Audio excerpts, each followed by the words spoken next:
പണ്ട് നമ്മൾ സുരേഷ് ഗോപിയെ ട്രോളുമ്പോൾ തൃശ്ശൂർ അങ്ങ് എടുക്കുക ഞാനിങ്ങ് എടുക്കും എന്നൊക്കെ പറയുന്നത് പോലെ ഇപ്പോൾ മെഹുവ മൊയ്ത്ര എന്ന തൃണമൂൽ കോൺഗ്രസ് എംപിയെ എടുത്തേ മതിയാവൂ എന്ന വാശിയിലാണെന്ന് തോന്നുന്നു കേന്ദ്ര സർക്കാർ ഭരിക്കുന്ന BJP. ഇപ്പോൾ ഏറ്റവും ഒടുവിൽ വനിതാ കമ്മീഷൻ ചെയർപേഴ്സണായ രേഖ ശർമ്മയ്ക്കെതിരെ എന്തോ അപകീർത്തികരമായ പരാമർശം നടത്തി എന്ന് പറഞ്ഞ് ഡൽഹി പോലീസ് കേസെടുക്കുകയും അതുമാത്രമല്ല അതിൻ്റെ പേരിൽ സ്പീക്കർക്ക് കത്തെഴുതുകയും ചെയ്തിരിക്കുകയാണ് വനിതാ കമ്മീഷൻ ചെയർപേഴ്സൺ.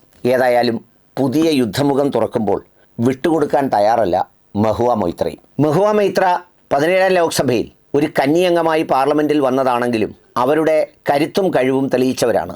വളരെ വ്യത്യസ്തമായ പ്രസ്താവനകൾ കൊണ്ട് പ്രധാനമന്ത്രിയെയും ആഭ്യന്തരമന്ത്രിയെയും ഒക്കെ കടന്നാക്രമിക്കുന്ന തരത്തിൽ സാമൂഹ്യ മാധ്യമങ്ങളിൽ വൈറലാകുന്ന ഭാഷയിൽ പലതും തൊടുത്തുവിട്ടപ്പോൾ ഒരവസരം കാത്തിരുന്നത് വണ്ണം അവരുടെ ചോദ്യങ്ങൾ അപ്ലോഡ് ചെയ്യുന്ന വെബ്സൈറ്റ് മറ്റൊരു രാജ്യത്തുള്ള ഏതോ സുഹൃത്ത് തുറന്നു എന്ന പേരിൽ ഒരു കാരണം കണ്ടെത്തി അവരെ അയോഗ്യയാക്കി 17ാം ലോക്സഭയിൽ നിന്ന് പുറത്തുവിട്ടിരുന്നു.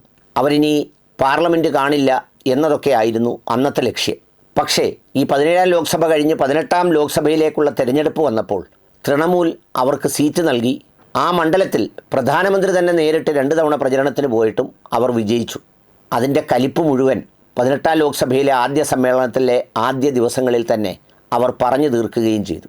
എന്നിട്ട് ഇപ്പോൾ പുതിയ ഒരു സംഗതി പുറത്തു വന്നിട്ടുള്ളത് മെഹുവ മൊയ്ത്ര തൻ്റെ എക്സ് പ്രൊഫൈലിൽ ഹത്ര സംഭവവുമായി ബന്ധപ്പെട്ട് വനിതാ കമ്മീഷൻ ചെയർപേഴ്സൺ പോയപ്പോൾ ആരോ കുട പിടിച്ചു കൊടുത്തത്രേ. അപ്പോൾ അധികാരത്തെ താങ്ങി നടക്കുന്ന അത്തരം സംഗതികളെക്കുറിച്ച് എന്തോ അവർ പരാമർശം നടത്തി പോസ്റ്റ് ഇട്ടു എന്നാണ് പറയുന്നത്. അത് പിന്നീട് ഉചിതമായില്ലെന്ന് തോന്നി അവർ പിൻവലിക്കുകയും ചെയ്തു അത്രേ. എന്നാൽ ഈ വനിതാ കമ്മീഷൻ ചെയർപേഴ്സൺ വിട്ടുകൊടുക്കാൻ തയ്യാറായില്ല. അവർ സ്വമേധയാ ഇവർക്കെതിരെ കേസെടുത്തു. കൂടാതെ ഡൽഹി പോലീസിൽ പരാതിയും നൽകി. തീർന്നില്ല, സ്പീക്കർ ഓം ബിർളയ്ക്കും പരാതി കൊടുത്തു. ഇപ്പോൾ ഡൽഹി പോലീസ് നമ്മുടെ പുതിയ ന്യായ സംഹിത പ്രകാരം അവർക്കെതിരെ സ്ത്രീകളെ അപമാനിച്ചതിന് കേസെടുത്തിരിക്കുകയാണ്.